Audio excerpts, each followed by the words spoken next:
আসসালামু আলাইকুম। আজ আমরা তৈরি করে দেখাবো কাঁচা পাকা আম দিয়ে চাটনির রেসিপি। কাঁচা পাকা আম দিয়ে চাটনি তৈরি করতে আমি এখানে 1 কেজি কাঁচা আম নিয়েছি, আর এই কাঁচা আমগুলো পেকে গিয়েছে, তো এগুলো দিয়ে আমি চাটনি তৈরি করে নেব।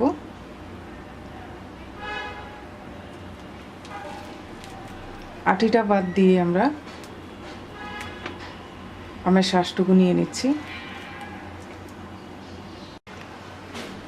এবার চুলায় একটা কড়াইতে আমরা দিয়ে দিচ্ছি 1/2 কাপ সরিষার তেল।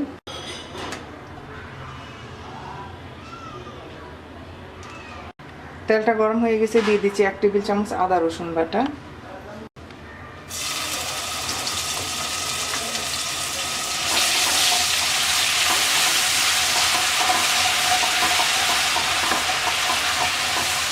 দিয়ে দিচ্ছি মরিচের গুঁড়া 1 চা চামচ, হলুদের গুঁড়া 1 চা চামচ,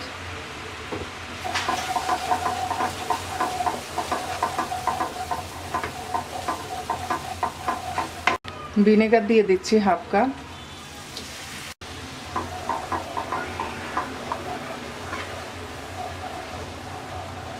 মশলাটা 2 মিনিট কষিয়ে নেব।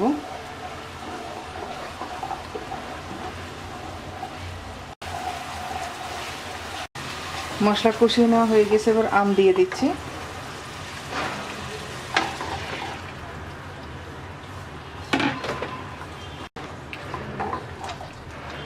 দিয়ে দিচ্ছি 1 চা চামচ বিট লবণ, 1/2 চা চামচ দিয়ে দিচ্ছি সাদা লবণ,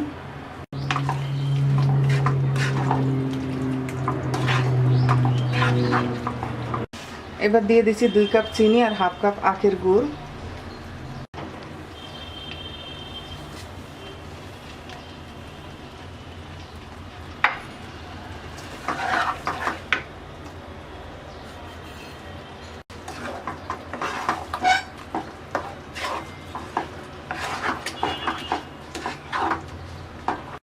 চিনি আর গুড় গলে পানি বের হয়েছে, এবার মিডিয়াম আছে কিছুক্ষণ পরপর নেড়ে ঘন হয়ে আসা পর্যন্ত রান্না করব।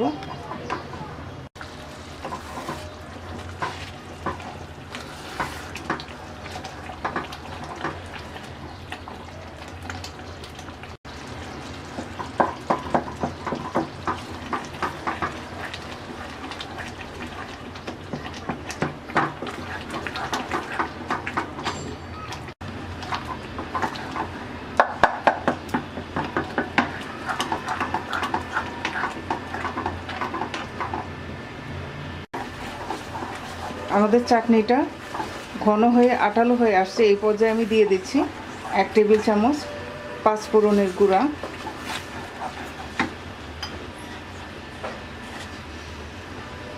1 টেবিল চামচ দিয়ে দিচ্ছি চাট মশলা,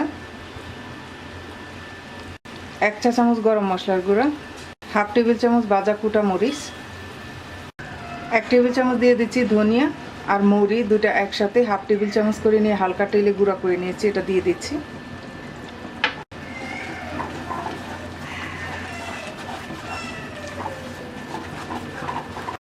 এবার আমরা মিডিয়াম লো আছে অনবরত নেড়ে আরও 5-7 মিনিটের মতো রান্না করব।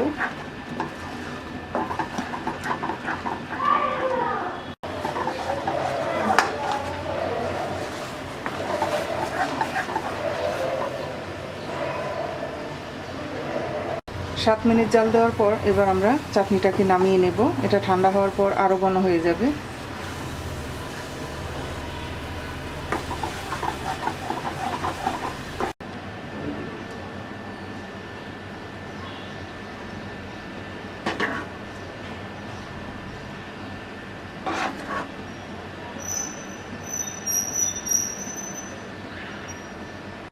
তৈরি হয়ে গেছে কাঁচা পাকা আম দিয়ে চাটনির রেসিপি। আশা করি আপনাদের কাছে ভালো লাগবে। আজ এই পর্যন্ত, সবাই ভালো থাকবেন। আল্লাহ হাফেজ।